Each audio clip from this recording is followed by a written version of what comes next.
And there we are. Welcome, everybody. Thank you for joining us, tuning in. You found us. Not only that, you found what will become episode 95 of the Hidden Entrepreneur Show. We are doing it. And to help us do it, it's this wonderful woman on the screen with me. It's Karen Rands. How are you, Karen? I'm wonderful. Thank you so very much for having me on your show, Josh. I'm really excited about what we're going to talk about today. You and me both. I really can't wait. This is a topic that I feel is so necessary, but I don't know. It's almost like underserved, right? A lot of people, it's almost like a mystery to a lot of people. Is that right? Yeah, I think so. I mean, it's amazing that how much information's out there, but for some reason it's hard to cut through the noise and get people to get it and understand it. Wow. So today we're going to be talking about from the entrepreneur's point of view, really how to get not only the end result, right? That's sort of the end result, how to get funding, how to get capital. But the conversation is really, how do you position yourself to be in that position, right? That's sort of the game of it. Right? Oh yeah. There's the blocking and tackling that everybody talks about, which is your value proposition, how you're going to make money, all that kind of stuff. But then there's also the process and the numbers game and the pathway you choose to go identify and attract and reel in investors. Oh, I love it. I have so many questions, but I'm going to hold them for the recording, which we're about to do. So cool. And by the way, I love what's in back of you. Your inside secrets to angel investing. I saw it on Amazon. Looks like it's doing very well. Yeah, it's doing pretty good. It's just, it's a topic that I came to find out after I wrote it. I wrote it for the specific purpose of educating people that were going to be, because of the Jobs Act, they were going to be new to investing in entrepreneurs and may not know how to do it. And it can be a treacherous course of investment strategy if you're not familiar with it and not prepared for the process and the discipline of it. And so I wrote it as a primer for that, and then come to find out there's still a whole bunch of people that have never even heard of the term of angel investing. And so it's not readily a title that they're searching on. So I do a lot of this kind of sharing of information so people understand that the idea of investing in a company before they go public or get bought while they're still small and they're a really good investment is a long title that's actually angel investing. So. Right. Is there is from the angel investor point of view, because I think that in the show we're going to record, a lot of it'll focus on for the entrepreneur's point of view, but I just want to get these questions out of the way from the angel investing point of view, from the investor point of view. Is there a minimum amount that we can focus on, that we could even put ourselves in that bracket if it's right for us to even consider? So, the traditional term of angel investing has always been these very high net worth people. And there's another term that's crowdfunding investing, but it has kind of sort of a negative connotation within the circle of people that consider themselves angel investors, because they think of those folks as being unsophisticated. And there's really there's not really a better term. I've kind of just described it all as angel investing because or my term is compassionate capitalism, which is taking the money that you would put into some kind of an investment portfolio and it's about making money, but turning it towards something like an angel. You're benefacting somebody else, an entrepreneur with a passion, with compassion, because it's not just about buying and selling and making money. It's about moving the ball forward with an entrepreneur endeavor that's going to change, that meets a need in the marketplace, right? And figuring out how to go about doing that. And so until the compassionate capitalist term catches on, So to your question, though, it's really about what discretionary income you have or money you have to be able to put to work, because the scope of what's legal goes anywhere from $100 to $100,000 to $1 million is just what you have in your capacity within what you want to put to work in investments, whether you're putting money in real estate or the stock market or now in a private company. There's the full scope.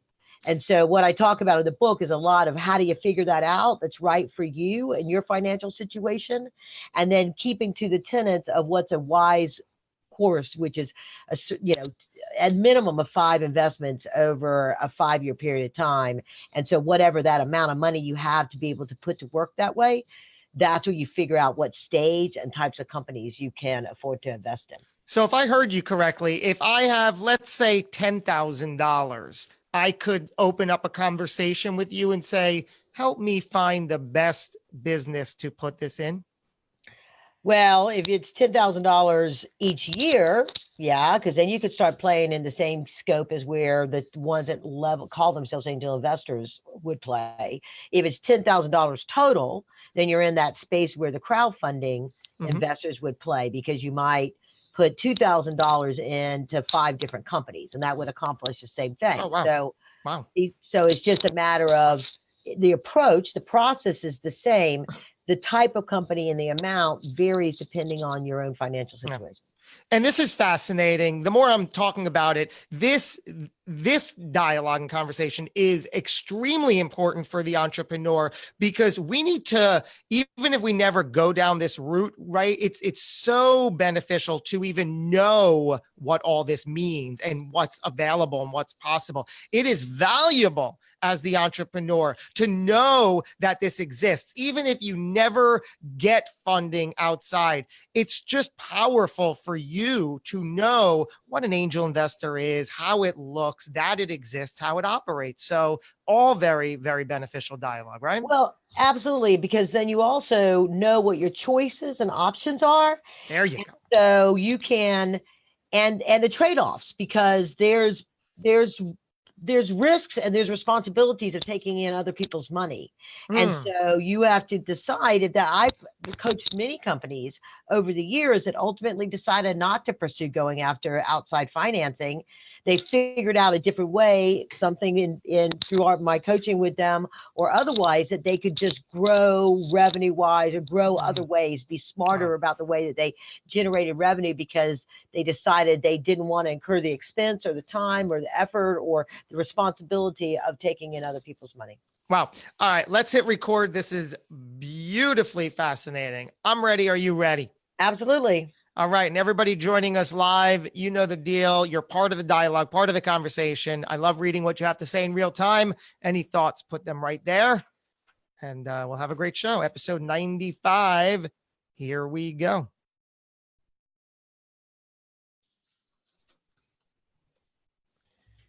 Hey guys, thanks for joining us. You're tuned right into the Hidden Entrepreneur Show. I am your host, Josh Carey.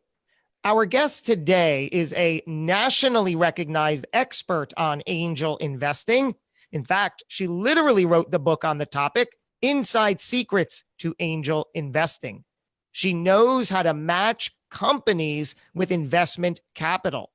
Meet Karen Rands. Her company, Compassionate Capitalist, serves the two sides of the same coin. The investor looking to grow their money in a suitable business venture, and the entrepreneur who knows how frustrating it is to find the money to grow your business. For the entrepreneur, Karen works with you to understand your value proposition and ensure your message is clear. She helps you determine how much capital you need to reach your goals and put a plan in place to get it. Her unique approach will grow your revenue and find the investors interested in your deal. How cool is that? Help me welcome Karen Rands. How are you, Karen? Excellent. Excellent. Wonderful day, and delighted to be on your show, Josh. Thank you. My pleasure. I agree with all of that. Let me look at this from the 10,000-foot view, as they say. Is what you do sort of like Shark Tank without the cameras? Yes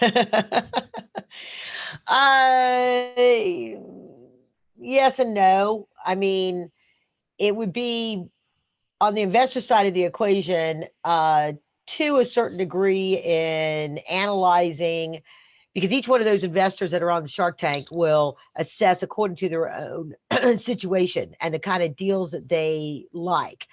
You know, Mr. Wonderful likes to get a reoccurring revenue stream, like a percentage of the revenues. And there's certain programs that I describe in the book that are designed to be exactly that. There's other people that want to get involved and help and push it forward and be a part of it, and those are the ones that are they, and there's, we call those execs with checks in my world. Or they're they're involved because they're trying to chaperone the deal to a point that it can kind of run on its own, and that's the best way for them to safeguard their investment. And then there's other ones that just want to have it do its thing because it's already got traction. So to a certain degree, there's that side of what I talk about on the investor side. But then some of the things that they pepper those questions that they pepper the companies with are the things that I pepper a company with when I'm trying to get them ready to go get funding, so that I can anticipate the kind of investment capital they're going to seek. So they'll go out to that particular type of investor because that works for their company, that the hold and play, all those three different types we talked about. And then what are those kind of questions that those, when I put my investor hat on, they're not going to be able to answer, and they're going to have a failed attempt at raising capital if they don't have answers to those questions, or at least, the big problem is a lot of times people just don't know what they don't know. And so it's okay to not know the answer, as long as to the investor asking the question, you don't know the answer, but this is how I'm going to figure the answer out. Yeah, your funding sources, I know, include 500 private angel investors, 2,000 family fund offices, 300 venture capital and corporate venture funds, et cetera, et cetera. From the entrepreneur's point of view who's listening and tuning in, so we can properly orient ourselves for this potential road, what do we need to know if we are ready? What do we need for your service? What needs to be checked to even know, okay, we can begin a conversation because you have X, Y, and Z in place? Let me answer the question this way. I almost always get companies that are having problems raising capital come to me for help. Okay, so that's the first and foremost. And the fact that they're struggling to raise capital means that there's something not right. So they have to. I also have people come to me all the time that says, "Oh, just go out to those 500 or this or that and find me some money, Karen, and then I'll pay you." Well, if they've not been able to go and do it on their own, it's either because their message is broken, there's something broken in their business strategy and go to market or something like that, or they just don't have the time and access to be able to do that. And so they need to be willing to pay. It's always time and money. They need to be able to willing to pay somebody to go out and spend the time, turning over those rocks, kissing those frogs. Right. And so, so to that, it says, when you're ready is, if it's ideal and it's just really simple, you've raised some money. So there is some litmus that says these people, this group, these folks, and I just need to get to the finish line. Can you help me? Then it's an easy kind of fix, because then it's just a matter of, these are the people you haven't thought of or you don't know about, you can't easily find. But other than that, there's work that needs to be done in order to prepare a company to actually go through the process. And it sounds like that messaging and positioning is a big chunk of getting on the road with you. Oh yeah, there is. So, because I used to run angel investor events, I had these pitch events, and I did for a decade. Almost every month we had a pitch event, and then I had big giant events with hundreds of people and 20 investors and things like that I did. And it would always, and when I would sit down with a cup of coffee, it would always amaze me when entrepreneurs would stand up in front of people, or they would go through this thing where they're talking, they go, the investors just don't get it. I don't understand. What's wrong with those investors? They just don't understand my deal and why it's so good. Well, no, it's because you're not telling them, you're not explaining to them, and you're not willing to spend the time to ask why it is that they don't get it and learn from that. I have this, they call it a, horse whisperer, dog whisperer. Well, so my thing is message whisperer or something like that. I'm able to listen to, and sometimes it's really painful, but go through all of the ways that an entrepreneur explain their business and then recite back to them in, a few sentences.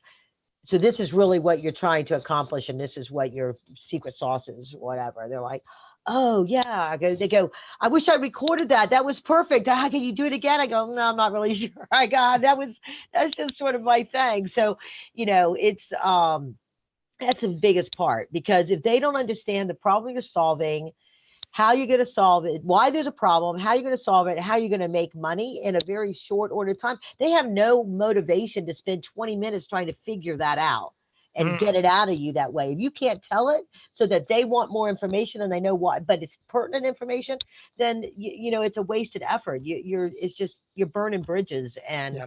you need to stop. I love that. So obviously, every business is a solution to the problem. You have to know what problem you're solving through your product or service. A little further than that, it's also about why you, right? Your differentiating factor, all of that, and also your story. Do you help with all those elements too? Does that play? Yeah, it's really interesting, this idea of the story. Yeah, I've done a couple of my own podcasts, the Yeah. Compassionate Capitalist podcast show that you were a delightful guest on. Well, And thank we you. talked about the story. But since that time, and a little bit before, but it's really come out as the differentiating factor. And I had not really thought it through that way when I coach companies about presenting, until you revealed it to me, and the things that you described. And then a call I did the other day, a show I did the other day, we talked about it, and it's come up as part of some of this conscious capitalism stuff. And so the idea is that when you're pitching investors, here's the thing. So I'm an investor. I know I'm going to be spending 10,000, 100,000, whatever it is, in some number of companies. So I've got my checklist of industry and stage and these kind of, tangible things. And then there's the hidden checklist, the subconscious, kind of ones that this is how I'm never going to lose money the next Exactly. time I made that mistake once, that I've got, and I kind of know that kind of thing. But then when it comes down to it, I've flushed out all of those criteria, and now I'm trying to make a decision. Should I have finite dollars? I'm trying to make a decision between company A and company B, because I got 10 grand we're doing right now, or 25 grand, or whatever it is. I'm trying to decide. It does come down to the story. It comes down to the story, because and even whether you're sitting across the table from somebody because you hit, or you're at an event and there's 40 investors in the room, or you're doing something on crowdfunding where you're telling a story via video or something like that, it always comes down to that emotional connection that investor makes, where they trust that entrepreneur, to when it gets beyond the black and the white and the dollars and the cents and the dotting the I's and crossing the T's and the check boxes. And how do I make a decision between this deal and this deal? It will be the story and the emotional connection that you have with that trust factor, because of the story with that entrepreneur. With the person. I know it. I love it. I feel it. I live it. It's not just about the widget or service you're providing. It's you as the person. And like you said, there's this, when the investor is looking between company A or B, well, there's also the option of no company, right? Right. Theoretically, they can, no, I can't. But if it's A or B, then they're going to, all those subconscious, do I like you said, do I connect with this person? Do I trust this person? Can I, like they've said on Shark Tank so many times, can I get behind this person and be, because you're in business with that person. Do I like talking to this person? Do I trust this person?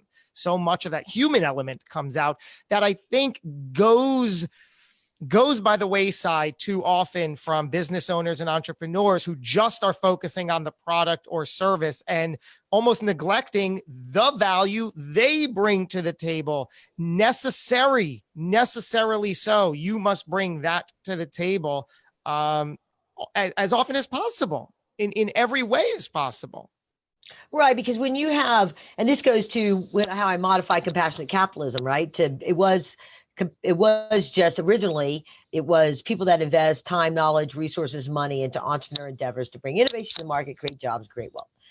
And then earlier when we were talking, we talked about sort of what is my biggest message or whatever, right? And that is, entrepreneurism is the greatest source of of wealth creation, or whether you define it as super wealth or just having your own control over your time and Freedom. money and how you do it, right? How you do it, whatever you choose to be your income level.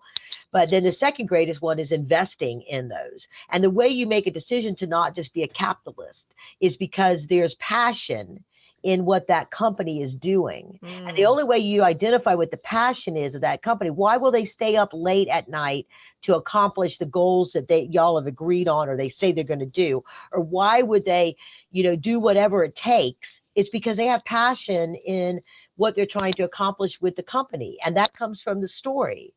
It's the story. So true.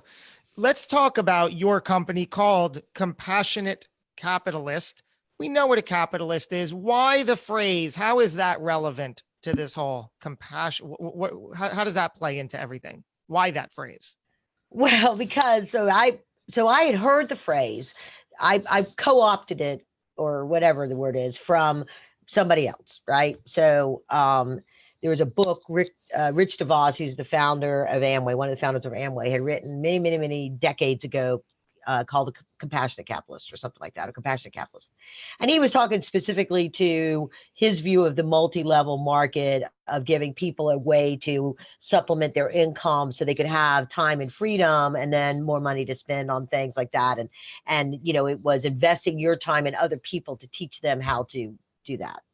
And so it was specific to that. And so during the recession, when I was trying to get investors that I knew that were coming to my meetings and looking at these things to get their money off the sidelines, to put it to work, because I brought that term back. I'd always had it on my card, but I brought it back at first and foremost and renamed my show from the Spec Talk Radio for Southeast Private Equity Conference to Compassionate Capitalist Radio, because I knew there was so much money on the sidelines that was just sitting there earning interest and not being put to work to create the jobs, to bring the innovation to the market that would lead to wealth creation. And the best way to grow our economy has been proven time and time again is when we help entrepreneurs lift themselves up and succeed. When they succeed, then everything, our communities benefit, everything in the United States. And I really have believed for a long time that part of our American DNA here and what makes us attractive in so many ways to folks that want to migrate here is because we have this ability to create and this entrepreneurism in our DNA, whether it's selling. Even like I was driving downtown Atlanta yesterday, and there is a guy, as small as you get, he's got a grocery cart with selling socks and selling stuff to the homeless people or who, you know what I mean, are walking down the street, the college kids, who knows? He was like in a little tiny, tiny pop-up store. He is an entrepreneur. Now, he's not the kind of entrepreneur, but he knows if he works really, really hard, he might actually have a storefront one day. He might come up with his own invention of creative ideas of something or this or the other. So whatever the smallest level that you started and you go, that's, entrepreneurism. And so buying and selling real estate, great. Buying and selling stock, great. But that doesn't benefit anybody other than the person that sold it and the person that bought it and then can go turn around and sell it again or make some other money on it. There's some benefit, but there's not a ripple effect of benefit. And it's only when we look at the assets of investing in entrepreneurism do we see the ability to change the world. Okay. We change the world when we invest in entrepreneurism and we invest in these innovative ideas. There's enough. I had a call the other day. He's going to be on my show in the future. But he's, he has started sort of like this crowdfunding kind of a deal, but he has this massive network because he was a financial planner and market maker guy. And he looked at it and he said, and with all the family offices out there, that's the thing. I'm really working hard on the family offices because they do a lot of real estate investment. There's not a lot of angel investing going on in family offices.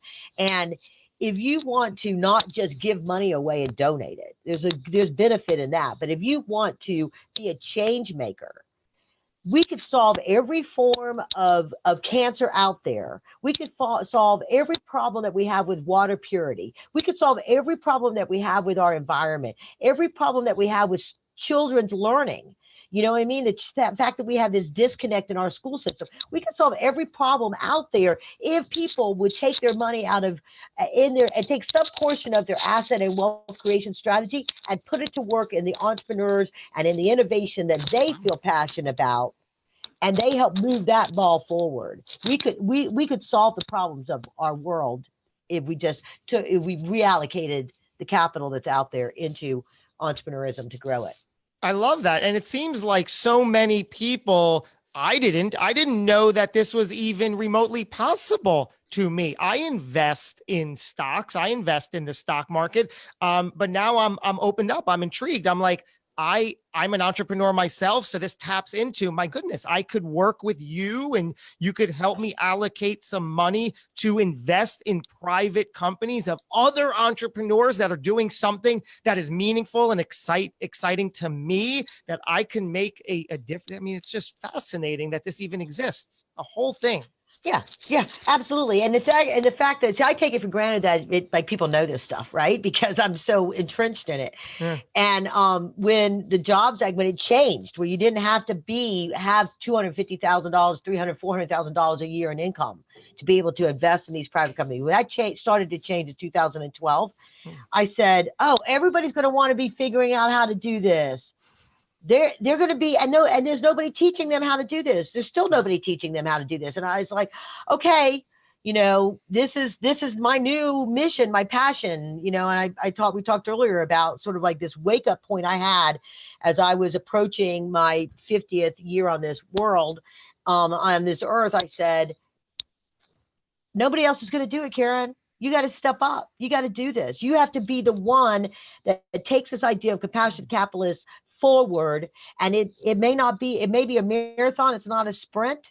But if you're going to leave a legacy, let's leave a legacy that says 20 years from now, because that's about, if you look back at real estate, think about 20 years ago, maybe 25, who invested in real estate? Only the most wealthy, only institutional investments. And what changed? We had government regulations that changed, that allowed you how you your tax write-offs on that stuff and that investment property. We had access to capital that changed, that was how they loaned against investment properties or other properties that weren't your primary home, and the mechanism to be able to judge that risk.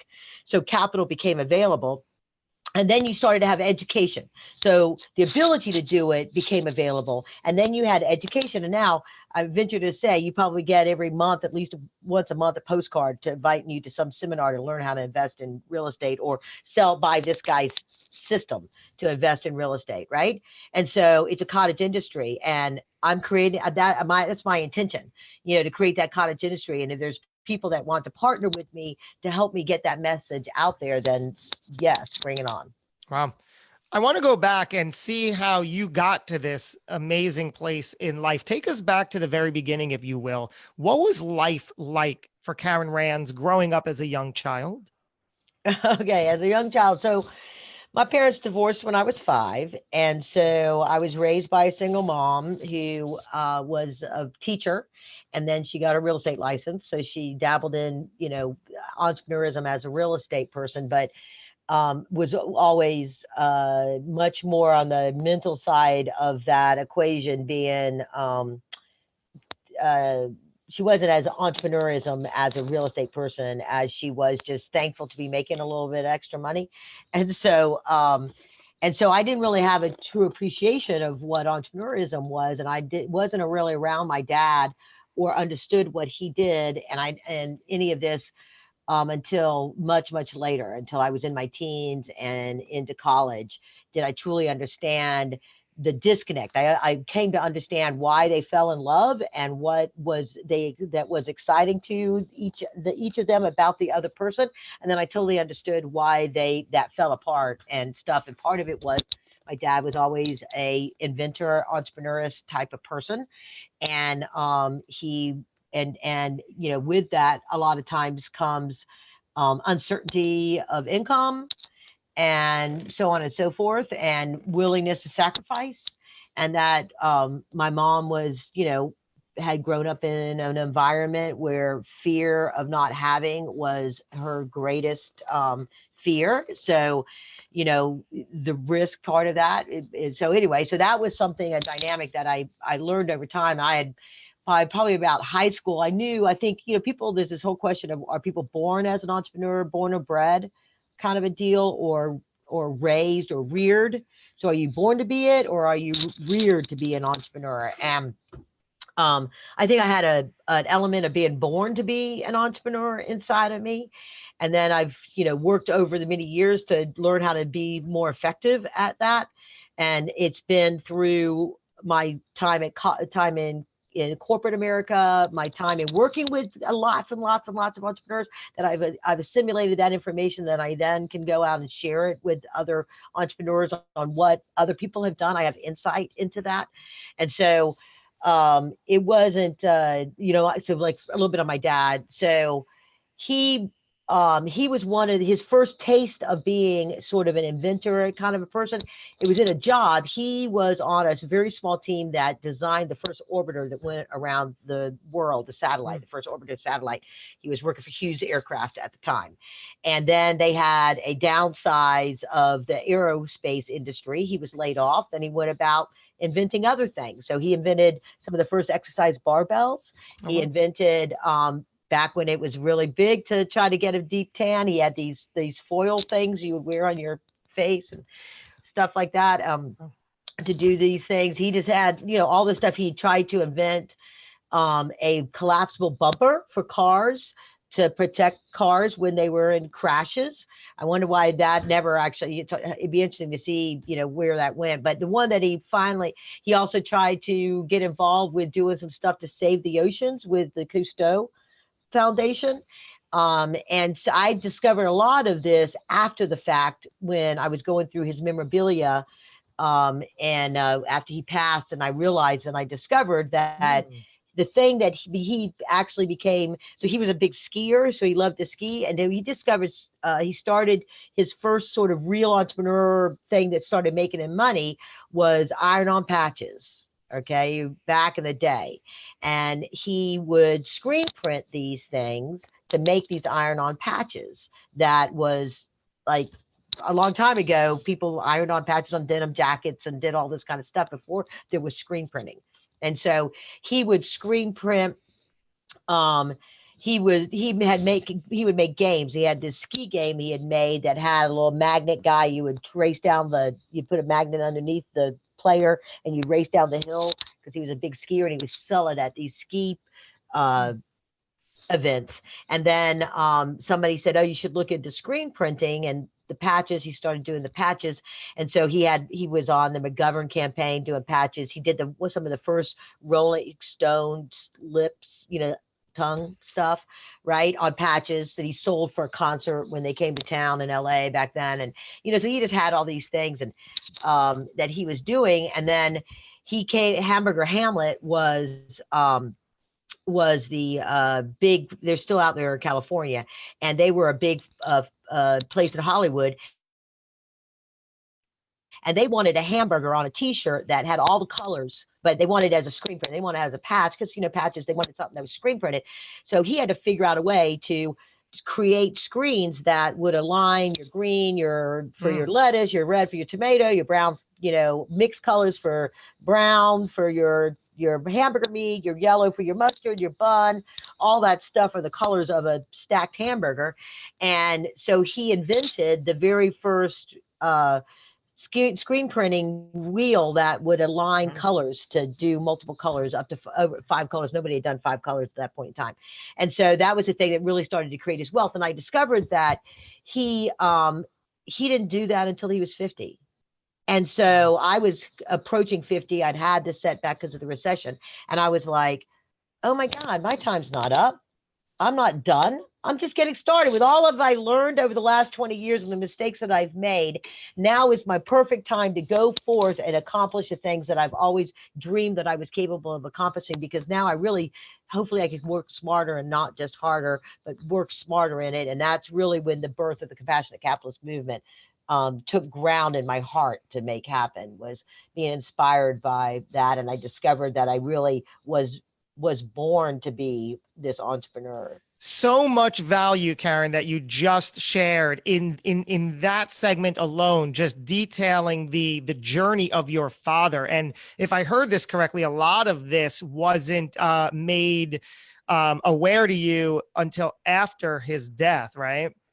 Yeah, well, so when I was in college, he was doing the screen printing stuff. He'd started doing that about when I was in high school, Hmm. and so at that time I'd started going out to visit him. So I would hang out at his print Yeah. shop, and I learned this stuff. And I knew he had a patent on this, and he had two big patents. One was that, and he had gotten the patent on the car bumper thing that never took off, and he got that patent. And then he would just invent stuff, and he also had this ingenuity that he just never figured out he could patent, but he probably could because of his past in aerospace, where his printers were his screen printing things were a hit because they were so lightweight, because he didn't weld stuff together. He heated the metal to bend it. So he did design work that he probably couldn't got a patent, but he didn't know it at the time.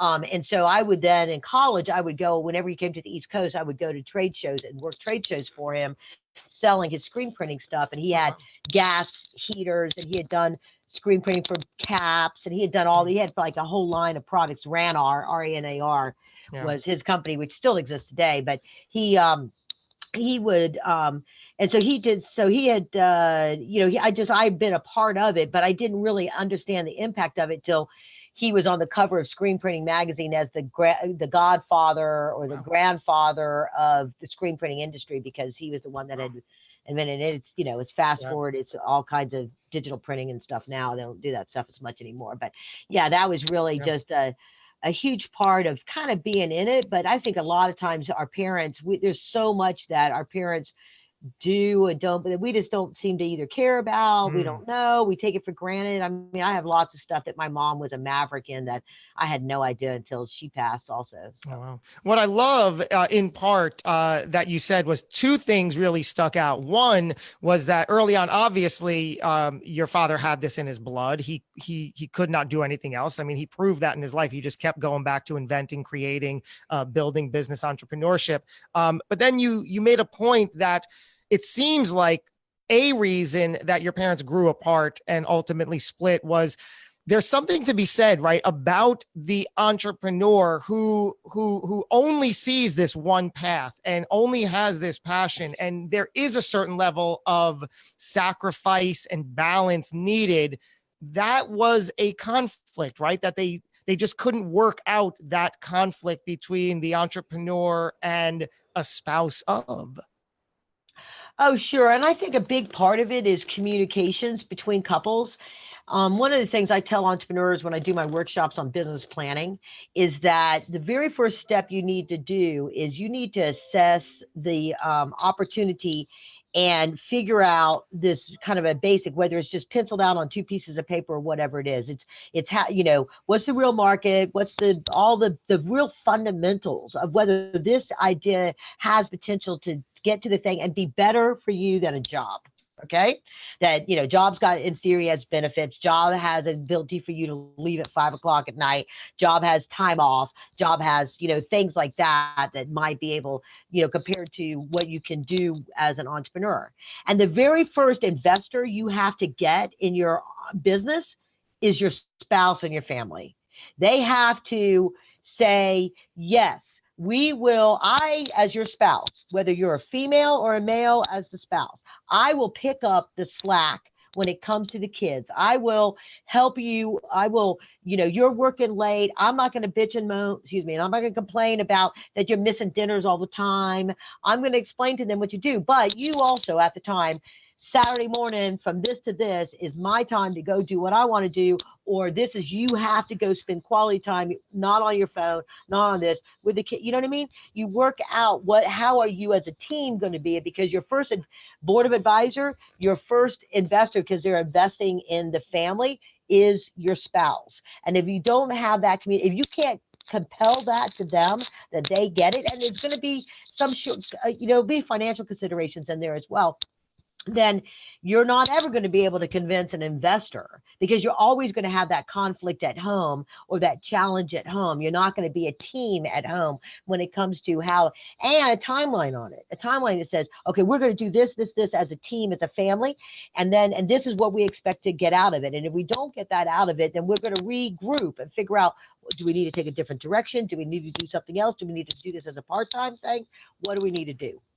And fantastic. And the other thing I love that you pointed out was that, and I've heard this multiple times over the past while, is that real success on a big level doesn't happen until you're after 50. It's a fascinating concept.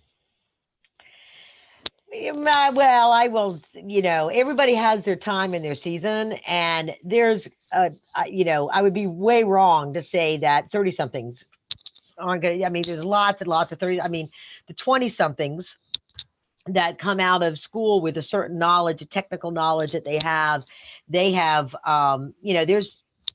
but the ones that are unseasoned, because they don't have necessarily life experiences or the work experiences, it's critical for them to get folks around them as a team or as advisors that have had some of that experience. And I find it for myself. I don't have the same hunger that I had back when I was 30. I mean, I'm committed and I'm passionate, but I mean, quite frankly, I kind of enjoy my life. And so, I, I find that you know, it's so you have to, that gut rot hunger, there's a balance of that. And there's one of the things I try to tell people that are execs in companies that wake up and they're like bored with their job, and they're like, they've reached the pinnacle of what they can do in the corporate world, and they're like, what's next for me? I need a new challenge. And they're like, maybe I'm just going to go and blow it all off. I'm going to go and in my book, I have a story that I tell in there that's called "The Making of a Compassionate Capitalist," and it's exactly this guy. I call him Joe, and he was a guy. He was the president of the U.S. operations for a foreign-owned company. He was, at that point, he was trying to decide: do I go and buy a company? Do I go start a company? Do I go do something else? Because He was bored with what he was doing, and he met me. And he never heard of angel investing. He saw it on my card. He was like, what's that? I go, come to my meeting, start getting familiar with this. And he didn't leave his job. What he did was take his excess, corporate bonus money. He had a big fat 401k. He took some of that, put it into a self-directed IRA so he could invest like people do with real estate through their retirement fund. And he started investing in companies. And he got that passion he was searching for without, it's kind of like, am I going to cheat on my wife? No, that's probably not a good thing, or buy a car. But, it's like he got the passion that he was looking for by investing in this innovation and being a part of seeing these things and having this swagger. It was amazing to watch him walk into the room and the swagger of like, oh yeah, I invested in this company that does this, and I invested in this company that does this. And guess what? He still got to take off early on Friday and play golf. He still got to take the big fancy vacations with his family to resorts. He still had all the perks and the benefits of the corporate gig, but he got to help entrepreneurs achieve their goals, and he got the passion out of that. And he was a passive investor because he just did his job thing, right? That's what I was saying earlier. It's amazing that even exists for an entrepreneur. No matter what side of the coin you're on, you can be on both, like he found himself. So this brand of mine, the Hidden Entrepreneur, is found on the basis that I spent all of my life hiding in fear, my power, my ability. Can you take us through a time where you found yourself fearful, scared out of your mind, but you knew you had to work right through that? Oh, that's a really easy one. That's I would say my 5 year, let's see, 2012. So my 5 years of wandering in the forest, if you will, the forest of fear, uncertainty, and doubt. Okay. And because, quite frankly, the recession, when I started my model had always been connecting entrepreneurs and investors. And I did it through this angel investor group that I kind of took over from the founder that was looking for somebody he wanted to retire and get out of the business of doing that. And I saw it as a way to marry up with the entrepreneurs that I was working with to give them a platform to raise capital.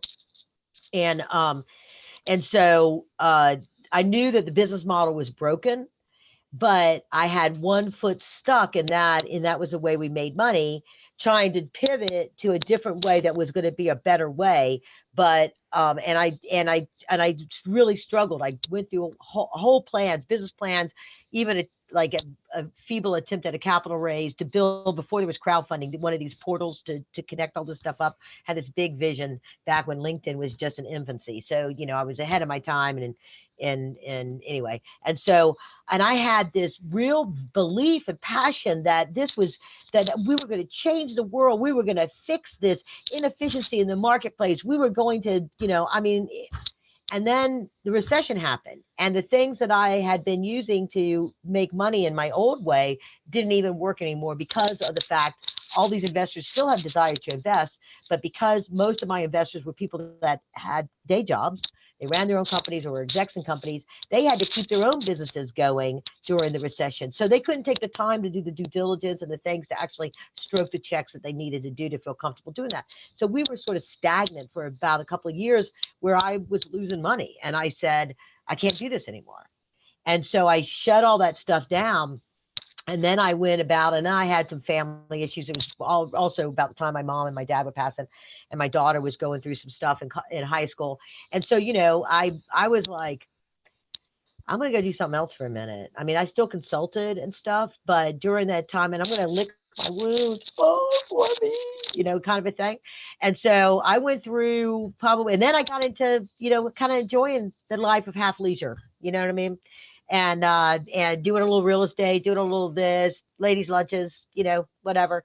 And so when I knew with the Jobs Act thing happening, and that there was this huge opportunity, that I felt like it was the one thing that was really solving, potentially take the barrier down between entrepreneurs and investors. And it was geared up towards, entrepreneurs get a lot of help to figure that out. And there's all these ways, but on the other side of that coin, there's going to be all these investors that need to come to the table to invest in all these entrepreneurs that now have these new ways to raise capital. And nobody's going to be helping them do that. And the great experiment of the Jobs Act, would fail. And the worst thing that could happen would be for somebody to go out there and stroke their $2,000 check or their $10,000 check, and it just because, oh yeah, I want to do this, I saw this video, it's really cool, I think this thing is the best, and they lose their money 6 months later, and they tell all their friends, never do that. And the ugly reputation, or the redhead stepchild that investing in private companies has right now, would be even worse. It would be a two-headed redheaded stepchild kind of a thing, versus just something that is misunderstood and you need to understand it so you can, make it be part of your investment family, if you will. And so, that was when, and then Think and Grow Rich really helped me. I had to really then go pluck those weeds out of my brain, because I had a lot of stinking thinking. And I had a lot of those little voices that would say, oh, well, what makes you think you can do it this time, Karen? And I had to overcome that and get beyond that, because if not me, then who? Not now, then when? And I just have to, I don't know exactly the path I'm going to be on to accomplish this, but I know I had to do it. And I had to remember the lessons learned from prior, so I don't do myself by repeating my mistakes from before. What was the answer, Karen? What makes you think you can do this? How did you answer that for yourself? I don't want to be so bold as to say, but I'm going to say it. I'm the only one that gets it. And so, I mean, that's it. Go ahead. When I talk to angel investors that are the big super Shark Tank people, and I say, oh, you got to be able to teach the people that only have the $2,000 on how to do this. We need to teach them how to do this. They're like, why? And then I was like, all right. I mean, literally, I'd be talking to people, this is what I'm going to do. I'm going to be doing this. And then we're like, why? Why would you do that? Use that. Or when I talk about there's this big gap for companies that have raised a little bit of money, or even if they grew organically, they figured out, and they're like at that 3 million, 4 million, 5 million, under 10 million in revenue. And they have a new product they want to bring out, or they've stagnated in where they are because they can't get any more capital because they missed the VC game.